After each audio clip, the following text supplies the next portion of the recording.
is the San Diego Sports Junkies, a show for fans by the fans, with Josh Taylor, Justin Smead, and Jason Eidsmoe. We're talking Padres, Chargers, and Aztec sports. Got to hit it to the right place.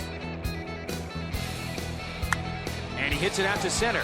Right center. Blackman's got a long way to go. He's still going. Off the wall. And it is off the wall. It takes a funny hop. Kemp is rounding second. Go. He's heading to third. Gotta go. And Matt Kemp into third base with a triple and the first cycle in the history of the San Diego Padres. He will hand it off. Tomlinson plows his way towards the goal line. LaDainian Tomlinson, one step closer to football immortality. Tomlinson has tied the single-season record. And the handoff to Tomlinson. Left side, and he will gallop into the end zone. Charger fans are witnesses to history. Pope thought about it. Now steps up. And the freshman hits the jumper at the buzzer. Well, this kid is some prospect. Big time length, big time game. Pope straight away three. Count it. Malik Pope. Pope. Off glass and good. On the other end, Joel doesn't miss that one. Shepard alley-oop to Pope. He got up there. Oh, wow. It's time to let your voice be heard. All right, good morning, everybody. Happy Christmas Eve. It is Saturday. It is 9 o'clock. That means today it's time for the San Diego Sports Junkies. I'm Jason Eidsmoe. Joining me, as always, for the pregame show from the San Diego Sports Domination Podcast, David Drogemeyer. David, how you doing this morning? Hey, I'm doing great, man. Christmas Eve, got to open a couple presents early, so I am feeling good. How about you, man? I'm feeling real. We saw the present. One of the presents you got to open early was the Chargers jacket, which was pretty sweet. For anybody who's listened to our show for a long time, I got the ultimate Christmas present yesterday. I've been fighting a kidney stone for like 4 months, and guess what I did yesterday? I gave birth to that sucker. You finally passed that thing. Oh, my nice. God. So that was my it was actually, yesterday was officially Festivus, so that was a Festivus miracle. I gave birth to my little Stony, and so I feel great. I just feel so much better. It's so much nice to have that out of me. Yeah, man. I'm glad that passed, and now you're feeling better. So hopefully that good fortune will carry on with the Chargers here today. Absolutely, and now, of course, now that it's the day after, I got to start losing that baby weight from the baby weight that I gained during the stone pregnancy I had there. So I don't even have an excuse. So I gotta lose the weight too, man. So, anyways, today the 5-9 San Diego Chargers. That's so hard to say, by the way. Are going to be facing, which is a lot harder for Cleveland Brown fans to say, the 0-14 Cleveland Browns, and I'm optimistic. But I'm a little bit nervous, David. I'm not going to lie to you. We don't want to be. Do we want to be that team that gives them their one? Absolutely fucking not. We definitely do not. And honestly, I don't expect it to happen. I mean, yeah, there's a little trepidation there because, it's the Chargers, and it would be such a Charger-esque thing to do for them to lose to the 0-14 Browns. But I just, just looking at talent on these two teams, I just can't see that happening today. That's what Jake said on our Wednesday show is the Chargers losing to the Browns would be so Chargers. And it would put a cap on the way this season has gone. Ultimately, none of us, I know people are mad at the ownership. I know people are frustrated with the team, but we do not want to lose to the Browns. I don't care how mad you are at anything. You do not want to lose to the Browns. And don't give me that tank bullshit either, because the Chargers cannot improve their draft stock by winning or losing today. Because of the teams that are in front of them in the quote unquote losers bracket, their draft position is pretty much set at 8. And you know what? We talked about this on Wednesday. I could care less about draft right now. I know that some people are in draft mode. I want to win games. I only get two precious games left this season. I want to win them. We'll worry about draft later. We'll talk about draft later. I want victories, and if that means that we get a worse draft, I'm fine with that because I'm selfish and I just want to see a victory. Inactives today for the Chargers. King Dunlap's been fighting a knee injury. He is inactive today. I don't know what to say. It's going to be a step down there. We're going to have probably Hairston. Yeah, it's going to be either Hairston or Tyreek Burwell. I would guess Hairston probably. Probably, yeah. Probably a little bit of a step down, but let's be honest. Dunlap's has not been setting the world on fire this year anyways. Melvin Gordon, unfortunately, still out.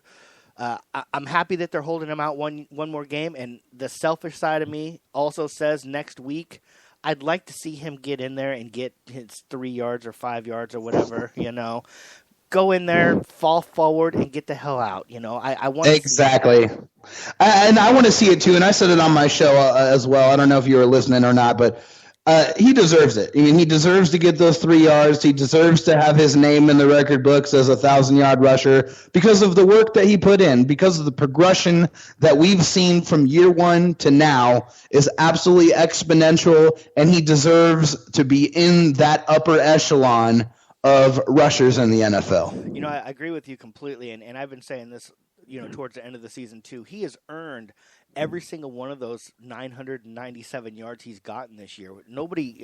You could, as a Charger fan, could not ask someone to run harder than this guy has run this year.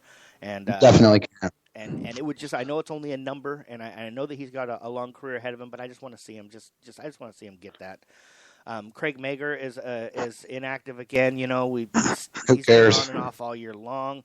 Max Turek has been pretty much inactive all year. I think that was I think when they drafted probably to protect his knee. Yep, when they drafted him, I think that they were thinking this is a year 2 guy. They saw potential. Yeah. They saw the fact that he could be really, really good, but they didn't want to waste it for this year. So that's just the way it's going to be with him. Well, yeah, and I think they were just taking the safe approach, especially, this kid is going to be good.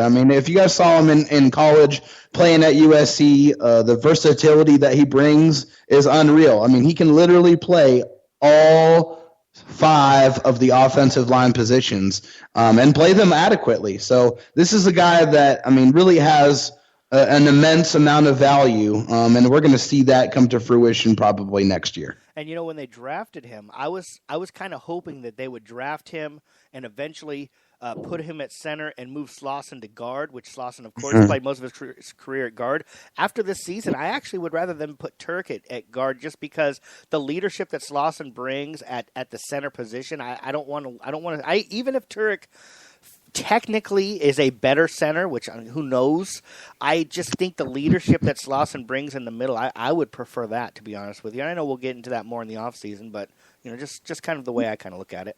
No, I happen to agree with you, especially, if you can look to the offensive line, there's only one guy that's played consistently well all season long, and that's Matt Slauson. So, if it ain't broke, don't fix it. Leave him where he is. Let him continue to maul guys in the middle and just leave it be. Let Max Turek find a spot. Let's face it, man. He's the center of the future. We don't know how long Matt Slauson is going to be around, but, if you take him next year and throw him at center or guard, either way, I don't see much drop-off. Yeah, I agree. The history of the series, Chargers lead the series against Cleveland Browns 15 wins, 8 losses, and 1 tie. A couple noteworthy things. We've actually been talking about this for a few weeks. Gates is still 2 touchdowns away from tying Gonzalez. If there's ever a day to do it, it's today. Yeah. Today's an interesting day to do that, and we'll talk about that more when we get to the Chargers on offense. Phillip Rivers, 205 yards away from his 8th 4,000-yard season. For everybody out there is talking about how terrible of a season he's having. He's having maybe a bad season if you want to compare him to Phillip Rivers, but he's not having a terrible season. Let's be honest. The turnovers are up. We can make excuses all day long. We understand why. He's also the only thing. Sorry to stop you, man. The only thing I would say for those people that say that Phillip Rivers has had a bad season is take a look at the talent that he's had to work with throughout this season and tell me another quarterback that would be able to do as much as he's been able to do with what he's been given. That's a great point. And, they talk about, we get in the fight all the time, well, look at Alex Smith. He's such a game manager and stuff. You put Alex Smith on the Chargers and, oh my goodness. It would be absolutely dreadful. It would be dreadful. Phillip Rivers also one touchdown away from his fifth 30-touchdown season. Terrible quarterbacks don't throw 30 touchdowns, especially with no offensive line and no wide receivers. So exactly, that's pretty good. Tyrell Williams, I'm starting to worry about this one too. I thought it was a shoe-in. He's 75 yards away from 1,000. Seems like I know he's got the shoulder injury. He had such a good first half of the year. He spent most of the second half taking Phillip Rivers balls and tipping them up as high as he can. And then gifting them to the defenses. Yep, exactly. So let's hope that he can get back on track and get that 75 yards. I'd love to see. And it's another guy who actually, as much as he's dropped off, he really deserves that 1,000-yard season. He's come from nowhere to be basically the number one receiver on this team, and. I'd love to see him get the 1,000, and then Matt Slauson, we were talking about before. This will be his 100th career start. Which is it speaks to his longevity, his toughness, his ability to stay out there and be healthy. And then back to Tyrell Williams. I mean, remember, guys, this guy is an undrafted free agent out of Western Oregon, I believe. Last year he had one play pretty much, and that was the 80-yard touchdown against the Broncos. And look where he is now. I mean, he's the leading receiver, 75 yards away from 1,000, and another guy that's made a tremendous leap from year one to year two. That's a great point about last year, because we saw him in the preseason, and I know Jake and Justin talked a lot about how they liked the potential in him, and they were hoping to see him get worked into games. But at the beginning of last year, he wasn't playing at all. And then all of a sudden, he finally got into some games, but he didn't get any catches for a while. And then he got that one big 80-yard touchdown, and we're like, this might be what we're going to see in the future. He went from that to being the guy, basically, after the first game this year. And as like I said, he's dropped off a little bit. He's got the shoulder injury, which is real tough. Got to be real tough on him. Yeah. If he doesn't catch one more ball for one more yard, he's had a very successful season. Oh, yeah, and, I mean, you got to love the guy's toughness. And, I mean, I've touched on it a couple of times here and on my show. I mean, this guy's playing with a torn labrum. I'm speaking from experience, guys. I had a torn labrum and a torn rotator cuff. And I can tell you that injury is extremely debilitating. So for him to be able to play even as well as he has been able to play throughout this season with that injury, it's truly remarkable. Yeah, I agree. And you talk about, he's not throwing the ball and stuff, but stretching for balls, and not only that, every time he gets tackled going down on that shoulder, it's just, it's got to be excruciating. Yeah. I can't imagine it. It's tough for people on the outside to judge that. We're going to go ahead and take a quick break. We're going to come back. We're going to talk about what the Chargers need to do on the offensive side of the ball to win today. Please win today. You better win. We'll be back in a minute. Thanks, David.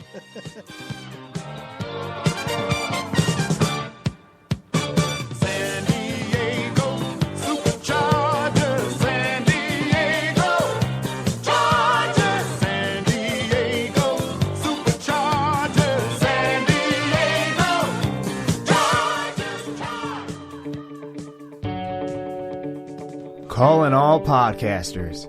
Have you ever wanted your voice to be heard? Do you need help expanding your audience? Are you curious just how far your show could reach? Well, look no further. We are New Media Radio Network, the premier podcast streaming network. Let us take your show to the next level.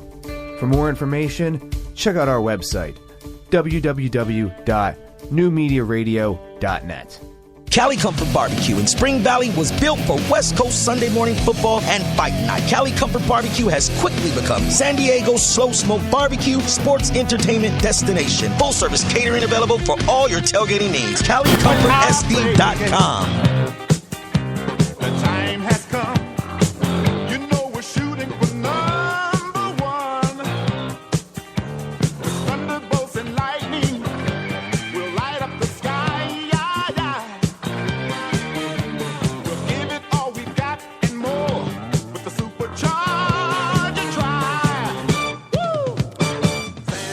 right, we're back. We are ready. You know, it's kind of neat to have a game on a Saturday. You know, it's a lot of times I have my routine I like to go through. I love the Chargers when they play at 1 o'clock on Sunday, but with this, especially this weekend, we're kind of lucky because it's Christmas Eve and Christmas on the weekend.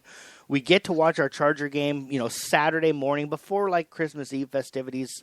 You know, so tomorrow, Christmas Day, we can have the games on, but we don't have to watch them as close as we want to watch a Charger game. Absolutely. We can relax, spend time with our families. The players can hopefully enjoy a win and hang out with their families. You know, they deserve it too. They're human. You know, I'm glad that the NFL is doing this. Yes. Now, a couple keys out of the game. You know, something I hadn't written down, and I want to get to it. So remind me at the end because I want to talk about Derek Watt. So just remind me that I want to kind of talk about him. My first key to the game. You know, you can talk about running the ball and all that stuff. We talk about that every week. My first key is when Rivers goes back to pass, he's got to keep the ball down. I know that he's a fan of throwing the ball and letting the wide receivers go get it. It's cold out there. Most of these guys don't know what it's like to play in the cold or don't have very much experience playing in the cold. Like we talked about Tyrell Williams' shoulder anyways, you know, stretching for the ball. They have a tendency to tip that ball in the air anyways. Let's give them a little bit of help, and let's keep that ball low today so we don't have any tipped interceptions. Yeah, and I would say, I mean, if there is any strength to this Browns defense, it's one of their corners. I mean, Joe Hayden's an all-pro on the outside there, so you definitely want to be cautious. But other than Joe Hayden, there really isn't much to speak of on the Cleveland side for the defense. But, yeah, I like that. I mean, also, I would actually like to see more runs because there is inclement weather in Cleveland right now. It's going to be wet. It's going to be rainy. So I would, you know, honestly prefer them to keep the ball on the ground, and I would still expect to see tremendous success with that. Well, I love the fact that David's coming around to my side of thinking about the conservative on the offense. And I know that it took snow to do that. But not only with the run, in the pass game, I want him to keep it conservative. I want to see a lot of throws going to Kenneth Farrow, Ronnie Hillman, Antonio Gates, and Hunter Henry. Not down the field. You know, there's wind, not only cold, but there's wind out there. You know, we don't need the ball fluttering, you know, although last week, you know, we had a couple guys in the chat room kind of talking about Phillip Rivers' arm strength. And if you watched last week's game, there was no lack of arm strength. He was, you know, but until you got to the fourth quarter when the offensive line completely forgot how to block, which they've done all fucking year, by the way, he was actually able to step into his throws, and he was zipping that ball around. And for those of you who think that he's lost any arm strength, I'm going to point you to the a couple of games ago where Phillip Rivers threw a 65-yard pass in the air to Travis Benjamin, and Travis Benjamin just dropped it. Please tell me after watching that Phillip Rivers has an arm strength problem. Right. Please shut the fuck up. Yeah, exactly. You know, the problem is with the offensive line being the way it needs to be, he needs to kind of float the ball a little bit because he has to throw it so damn early. And I think people are equating that with a lack of arm strength, and I just don't think it is. I mean, if you don't have time to throw the ball, what can you do? I mean, you got to get it out as fast as you can. Right, you can't zip it to a spot where he's not at. It's just correct. It's going to be an incomplete pass. The next point I wanted to bring up is we need to rely on Benjamin. I know he's been a disappointment this year. He's had flashes. He's played in Cleveland. He's played in the cold. You know, not that he's a grizzled old veteran, but, you know, let's rely on him a little bit. He has a little bit of experience here, you know. Maybe this is a chance for him to come out and, you know, finish strong this year and say, look, I know that the season hasn't been great. I know that signing me hasn't worked out the way you want it to, but I'm going to show you what I can do next year. Absolutely. I mean, this is an opportunity for him to be in a spot where he's obviously comfortable. I mean, he started out his career in Cleveland, so we know the inclement weather probably is not going to be a factor for him. And I mean, just go out there and use your speed, kid. I mean, you're one of the fastest guys on the field, on any field that you step on. So go out there, use your speed, burn them, and show the Chargers why they did give you that money. Now, I'm going to I don't mean to put you on the spot here because I don't know either. Do you know, and it's okay if you don't, of course, do you know if Joe Hayden is the type of cornerback that sits on the side that he's on, or does he follow the number one guy around the field? Do you know that? Because I don't.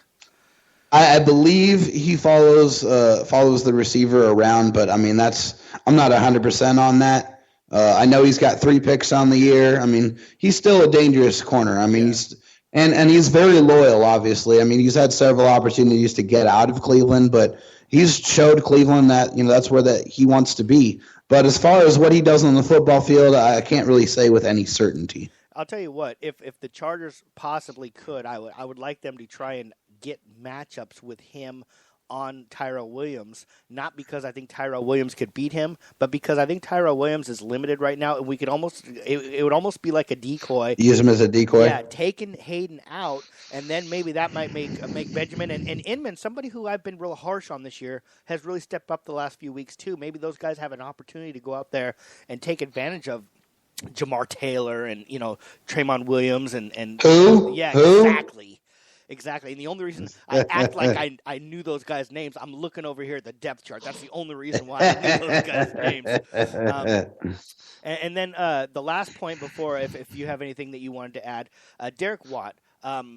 He's another guy who I've been a little bit disappointed in how he's been used. Now, I don't want to sit here and be critical of the Chargers saying they're not using him right, because when I do watch, he does look like he's a little bit hesitant out there, kind of like the critique that people had on Melvin Gordon last year. He doesn't seem like he's attacking from the fullback position like I think they want him to, but today would be a good day for him to get out there and maybe kind of make that next step, with the cold, with the ball on the ground. Do you see the Chargers trying to work him out on the field a little bit more than they have in the last this whole season, basically? I mean, as much as I'd love to see it, I don't know if I can bank on that happening today, just because they haven't used him very often. I mean, even when he is in the game plan, he isn't used very much. I mean, he's really only in there on a handful of runs, and it really just seems like they either don't trust him or they just don't like the production that they're getting when he's on the football field. So I can't expect to see anything change in this one. The last time we had like a real fullback on the team, it was McClain, and they did the same thing really with him, and he's a proven fullback, and he was basically just kind of sitting around on the sidelines for most of the games. So I don't know, excuse me, I don't know if this is a Charger thing or a Derek Watt thing, but they drafted him for a reason. So it is a lost season. I'm not saying that we're giving up games and playing people who shouldn't be out there, but I would like to see him out there a little bit more today, especially the fact that they are going to probably run the ball a little bit more today. Yeah, well, especially, keen on your point with the short passing game. I mean, I think this is another guy that can be involved in that part. I mean, we know one of his calling cards, if you will, is his hands. His ability to make catches. We've only seen that a handful of times because he's only had a handful of opportunities to showcase that ability. Hopefully today, if they stick with your mentality of being conservative with the passing game, they can get Derek Watt involved a little bit in that. The last thing that I want to bring up is, we've talked about it a lot this year, and they've really gotten away from the screen game. Now, if it's cold out there and there's water or snow on the ground and the footing is off just a little bit, the screens are going to play perfectly into what we do, because when you throw the screen, everybody on the other team has to stop and change direction. And if you're all flowing one way, that gives you such an advantage over the other team. Is that something that the Cleveland Browns can maybe be a little bit exposed? I know that you don't look at this front four or front seven, on Jamie Collins maybe at outside linebacker, but you don't look at these guys and say, oh, these guys are a good front seven, or you don't. It doesn't scare you like other teams. But, no. But do you think possibly we can still expose them with the screen game today?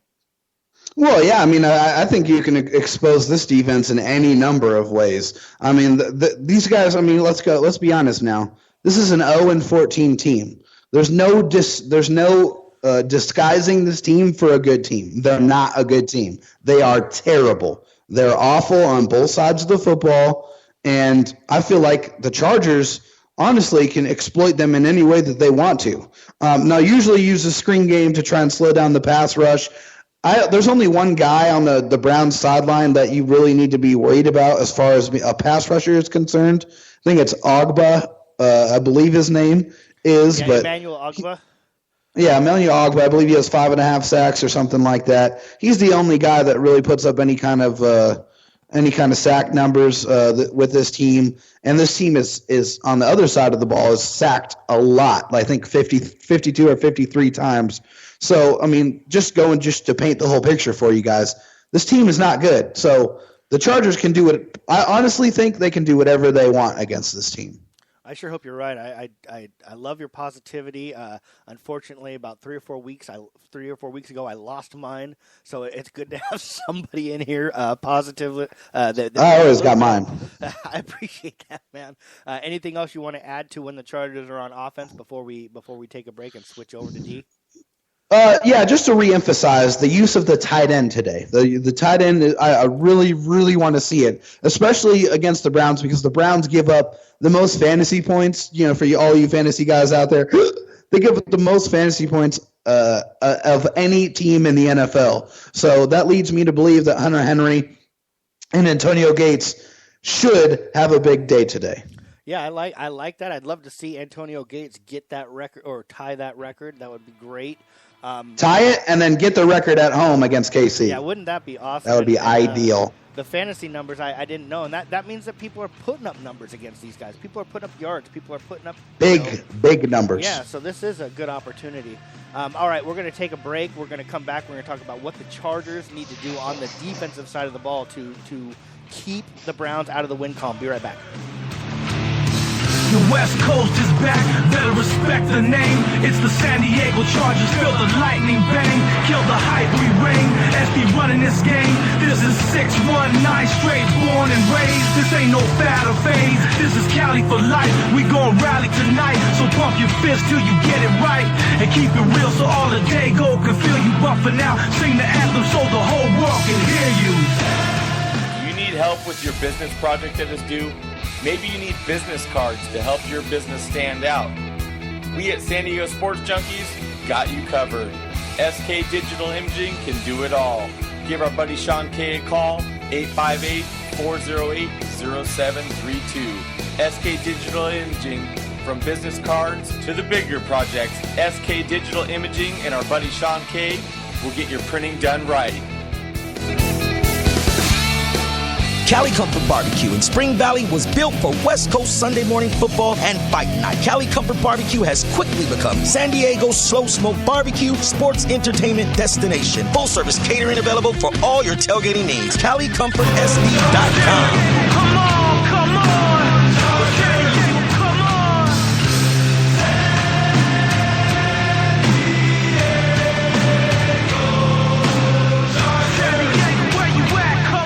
I sure hope right now this music is pumping in the locker room right now, getting ready to get hyped, getting ready to come out and play hard. I know the season's, a lost season and it's basically over for them, but I would love to see them come out with a lot of intensity, especially on the defensive side of the ball today.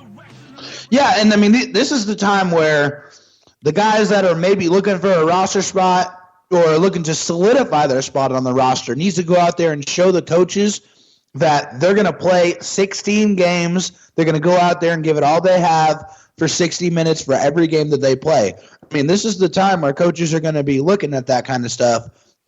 And if you show the coaches that you're not going to go out there and play because the season is over, then your spot on the roster is going to be filled by somebody else. Yeah, it is definitely. They talk about here. You're almost, you're kind of showing what you have to you're kind of auditioning for a role on the team. The NFL, they got 53 roster spots. Every single one of them has a value, and from guy number 1 to guy number 53, if you aren't doing everything you can to keep that roster spot, they're going to just move on. That's the way the NFL is. Absolutely. What did Bum Phil? I think it was Bum Phillips said that's what the NFL stands for, not for long, and that's it is a business, and it's a brutal business for some of these guys. All right, the Chargers on D. I was trying to come up with a unique way to look at RG3 because everybody talks about you got to keep him in the pocket, you got to keep him from running, you got to keep him from this and that, and I agree with all of that stuff. But one thing I really think our defense has to focus on is keeping him from throwing the ball to the first person on his progression. I don't think that he is really good at going through, his progressions, and that's a fancy way. It makes it sound like I know what I'm talking about, which I really don't. But ultimately, his first option needs to not be available, and I think the Chargers need to play tight, and they need to really, really limit him where he wants to throw it is not there. He has to start making choices. He starts to panic a little bit, and as long as our defensive line, not too many stunts today, kind of keep him contained, I think that we can really, really shut him down. Yeah, honestly, man, I really think this is going to be a huge, huge sack day for the Chargers. I mean, to your point, I mean, if he does not get to that first progression, then I don't think he's going to have time to get to the second and third. I mean, I feel like Joey Bosa is going to wreak havoc today. And really, for the Chargers, you're going to want to rush against anybody not named Joe Thomas.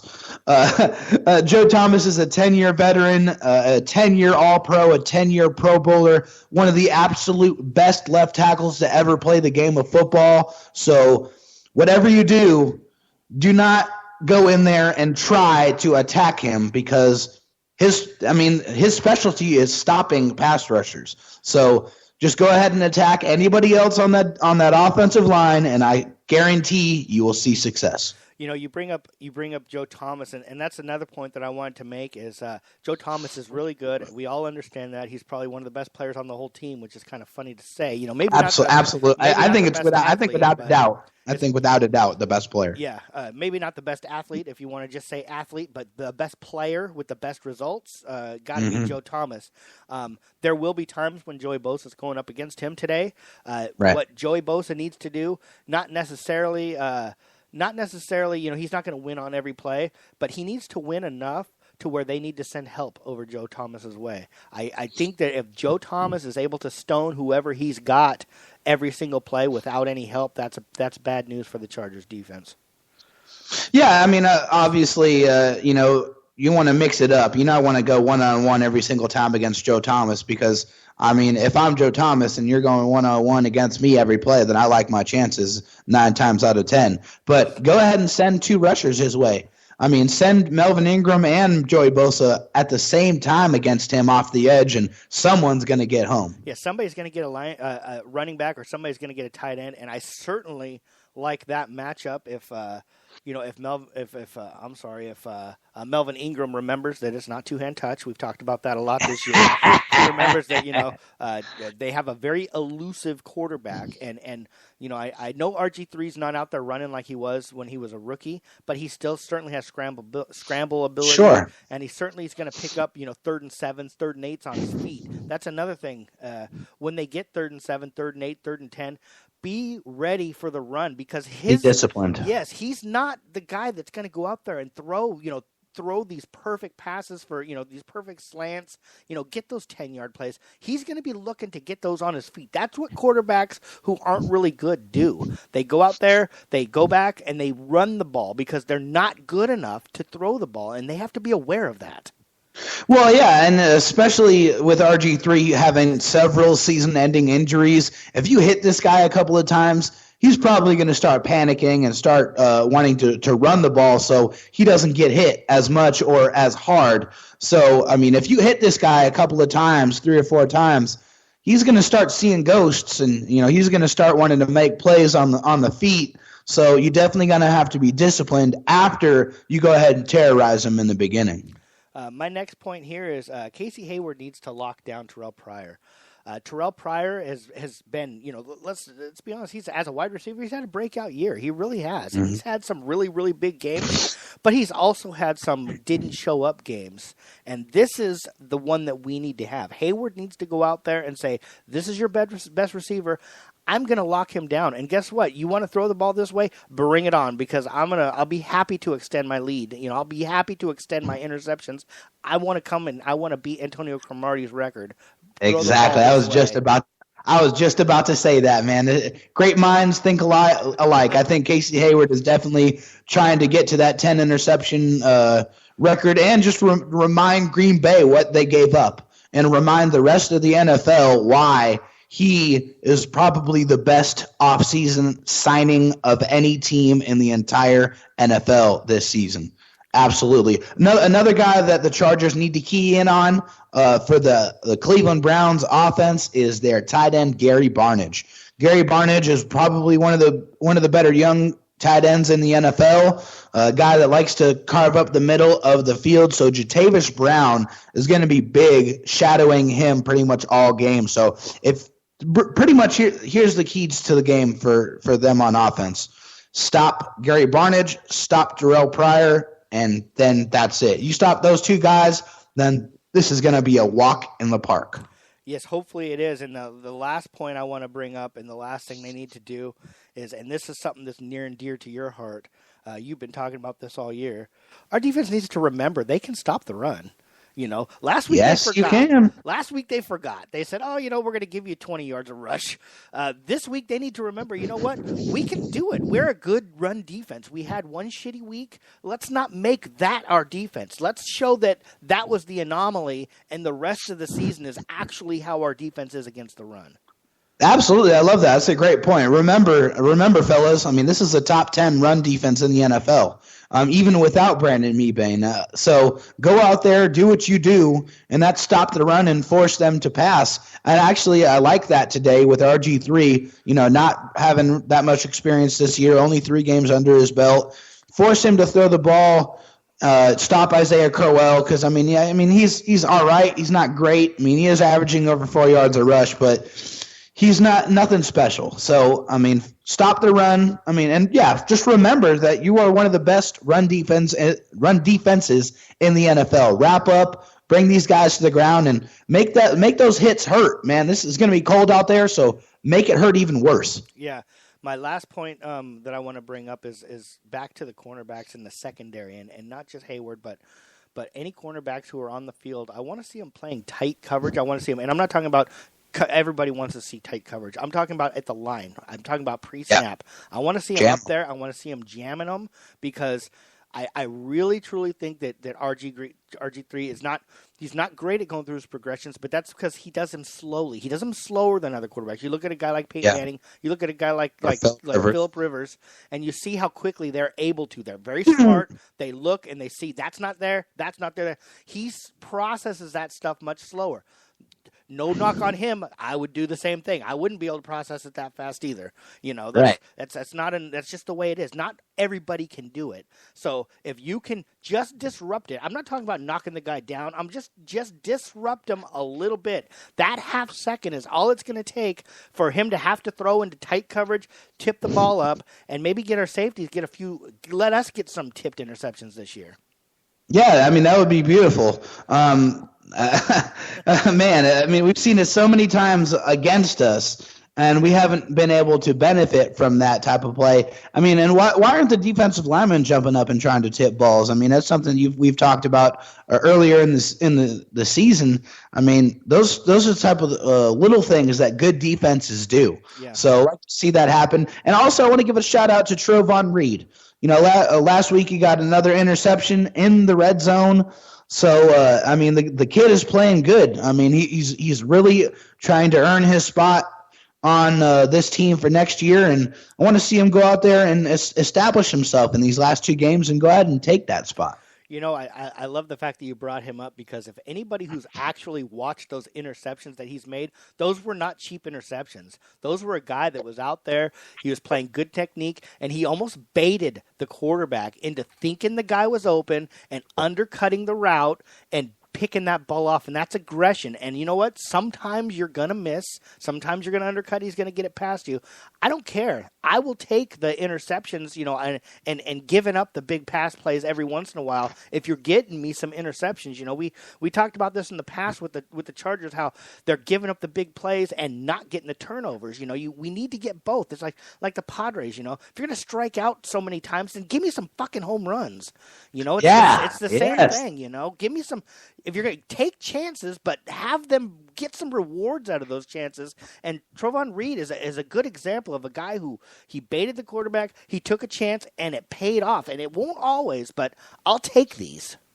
Yeah, and I mean, I love the aggressive style. I love the aggressive style of play on the offensive and defensive side, and especially in the coaching as well. I mean, I think there are times where you need to be aggressive. You need to go out there and make a statement, try to make a big play, and those big plays are some of the things that can turn seasons around, turn games around.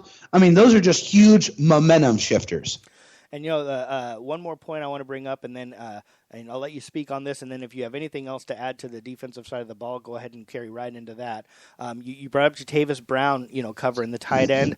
Corey Toomer's had a really good season, and it almost seems like those two guys now are kind of on a rotation basis now, which I'm actually fine with. My unprofessional opinion is actually Corey Toomer is right now a little bit ahead of Jatavis Brown in the run portion, and Jatavis Brown I'm actually a little bit more comfortable seeing out there back in coverage between those two guys. Would you agree to that, and is that the way you kind of see it too? I would agree, absolutely. I like Jatavis Brown's speed. I mean, that's one thing that you just can't teach. And I mean, I believe he's a 4.3 runner. Having that from a linebacker is an absolute luxury. So, and obviously he's shown, I mean, he has an elite ability, an innate and a natural ability to go out there and cover guys on the defense and shut tight ends down. I mean, this guy has tremendous skill. And also, one thing I would like to see a little more often with Jatavis Brown is him rushing the quarterback. Yeah. I want to see him use that speed to get in on the quarterback and wreak havoc there. I mean, he hasn't really been asked to do that a lot this season, but the times where he has been asked to do it, he's actually been pretty successful. I mean, the guy, I mean, he's such a talent. I mean, but to get back to Corey Toomer, an absolutely incredible year from a guy who was picked off of a practice squad. He, in my mind, deserves to get a big contract, or at least a nice little contract to stay with the Chargers. He's earned it. He's proved that he's been able to step into a leadership position, calling the plays out there for the defense. I mean, just an absolutely tremendous find by Tom Telesco. And, I mean, yeah, the Chargers might not have had a great season this year, but Corey Toomer most definitely has. Yeah, definitely a diamond in the rough, that's for sure. There's been a few of those, but, Karan Reed was another one. I know we only saw him for just a little bit, but another one that... It was exciting. We've really given Telesco a little bit of hell this year for some of the guys that have gotten hurt or some of the guys that haven't worked out, but he's actually made quite a few really, really good finds. All right, we're going to take one last quick break. It's just going to be a short break. We're going to come back. We're going to be doing my favorite part, and that's prediction time. Baby, we'll be right back. Let's do it. All you gonna see is that blue and yellow, blue and yellow. You hear the crowd go live, look at all our fan support.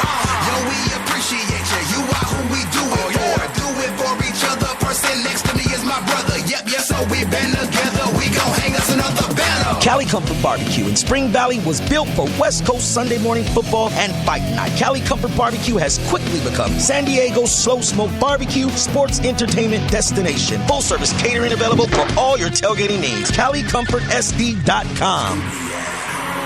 I gotta get off and get up in the end zone. I gotta rush for at least a G today, cause I got ballin' in my DNA. Okay, I think I got ballin' in my DNA. I think I got ballin' in my DNA. All right, it is prediction time of the show. My favorite time. Last couple weeks, one of the things that I talked about was I'm not just going to come out for the end of the season and blindly predict the Chargers are going to win every week. My last few games, I've predicted them to lose. I was right on 2 of them, wrong on 1. I would much rather have been wrong on all of them.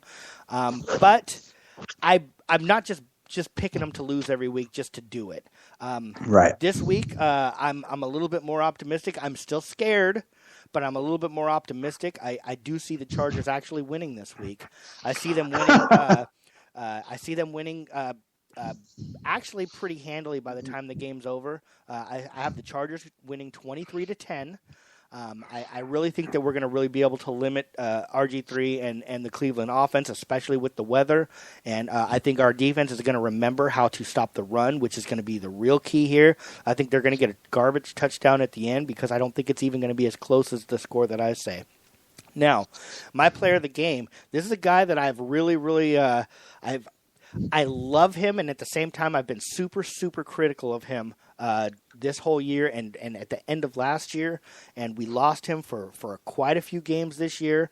But since he's come back from injury, this guy has realized that you can be a hard hitter in the NFL and not be a headhunter. He's not costing us the 15-yard penalties, which was the thing that used to piss me off. I used to say, if you're going to cost me a 15-yard penalty, then at least make plays, and he was not doing that before. 3 weeks in a row, he's had a monster hit, legal hit. He's now realizing that when guys go over the middle, you hit them in the thigh. You don't hit them in the head. You don't have to go all the way down to the knee. You hit them in the thigh. You hit them in the hip. You don't have and all three of the guys, one guy unfortunately done for the year. The other two guys had to go to the sidelines, and they did come back, but they knew that Jaleel Addae was on the field. And Jaleel Addae is my player of the game. I think he's going to have one interception. I also think he's going to have a forced fumble today. And then I love it. My bold prediction today, another guy that I've been, you could put a guy that I've been hard on just about anybody on this team this year. I got Benjamin. I really think Travis Benjamin coming back to Cleveland is going to have he's going to have 2 touchdowns, 1 pass and 1 rush. Nice. I like it. I like it a lot. So for me on the defensive side of the ball, I'm going to go defensive, offensive specific here. So defensive side of the ball, I'm going to say the rookie Joey Bosa is going to get 3 sacks today. I really feel like this is going to be a big day for the kid. The guys, that Browns offensive line just isn't very good. And I feel like RG3 is going to try to escape, but I think Joey Bosa's relentless motor is going to go ahead and bring him down a couple times today. Also, I'm going to even go further than that. I'm going to say Casey Hayward's also going to get 2 picks today as well, just because they're not going to have enough time to throw the ball. He's going to try to hit that first progression, and Casey Hayward's going to jump. So, yeah, I'm going to have that go on for the defensive side. And the offensive side, I'm going to go with the Hall of Famer Antonio Gates. I'm going to get him his two touchdowns today. So he can tie the record in Cleveland and then just make it a storybook ending and have him go ahead and break the record at home against Kansas City. My prediction for the score, Chargers win big today. I said 35-7 on my show. I'm gonna change that just a little bit. I'm gonna go 35-10 because I'll give them another field goal, but I just don't think this game is going to be close at all.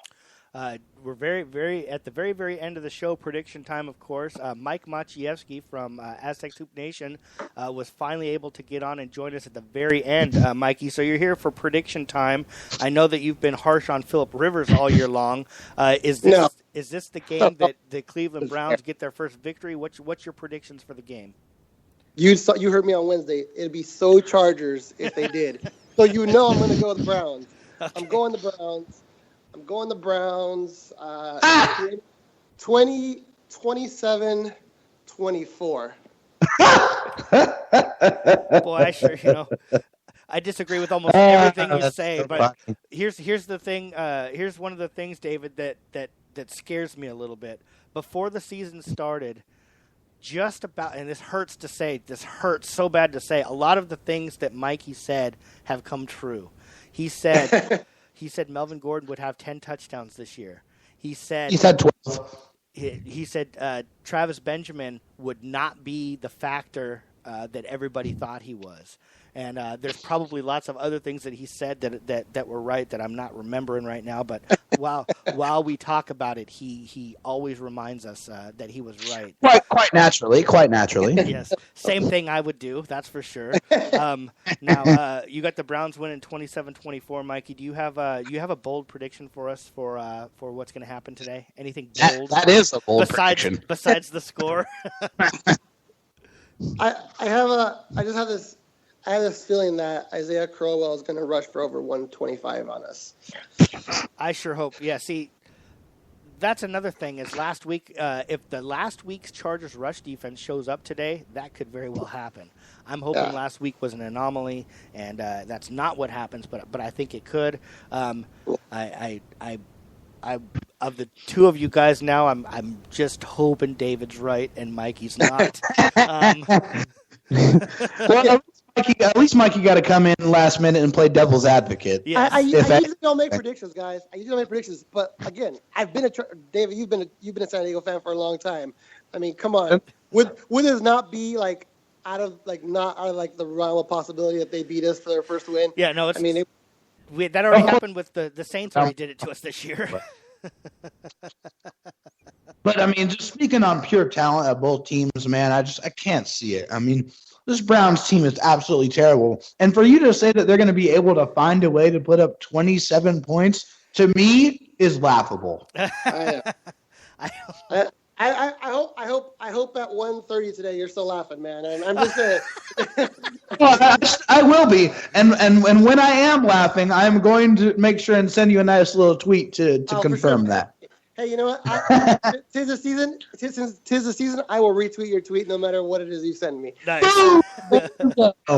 Because I hope I'm wrong, but again, I've been a San Diego fan way too long and a Charger fan way too long to know that this is like not going to happen. Like this is going to happen. I'm just preparing myself mentally for this moment and be like, wow. I really hate that Charger fans have the mentality of, man, might as well expect the worst and then be happy if the best happens. I want them to change that mentality, and I'm sure when we get another winning team again, then that mentality will change. Of course, of course. That's the way it is right now. Of course it will. And the last thing I want to add is I do want to thank Mikey for his Christmas present of only coming on for the last 5 minutes of today's show instead of being there the whole time. You're welcome. Once again, I want to remind everybody out there that we do pregame shows every game day, 9 o'clock to 10 o'clock. We're on every Wednesday from 7 o'clock to whenever we quit. David Drogemeyer always joins us in the pregame show. He has his own podcast, San Diego Sports Domination Podcast. Where can people find that, and when can people see that, David? They can find us at SanDiegoSportsDomination.com, Chargers.pod on Twitter. Check us out. Yes, and Mike Maciejewski, AztecsHoopsNation.com. Thanks for coming in here and spoiling Christmas for us. Everybody out. Because of the Grinch, man. Yeah. The Grinch that stole the podcast. Everybody out there, remember, we have 2 precious games left this year. Let's enjoy them. Let's worry about the draft after the year's over. Go Bolts. Go Bolts, baby. It's not too late to learn how to love and forget our mistakes. Mental wounds start healing, life's a bitter scheme. Thank you for listening to the San Diego Sports Junkies, a show for fans by the fans. Brought to you by Cali Comfort, home of the low and slow barbecue, and SK Digital Imaging with Josh Taylor, Justin Smead, Jason Eidsmoe, and Mike Maciejewski. Subscribe to us on iHeartRadio, on Spreaker, and on iTunes. Visit SanDiegoSportsJunkies.com for all your Chargers, Padres, and Aztecs news.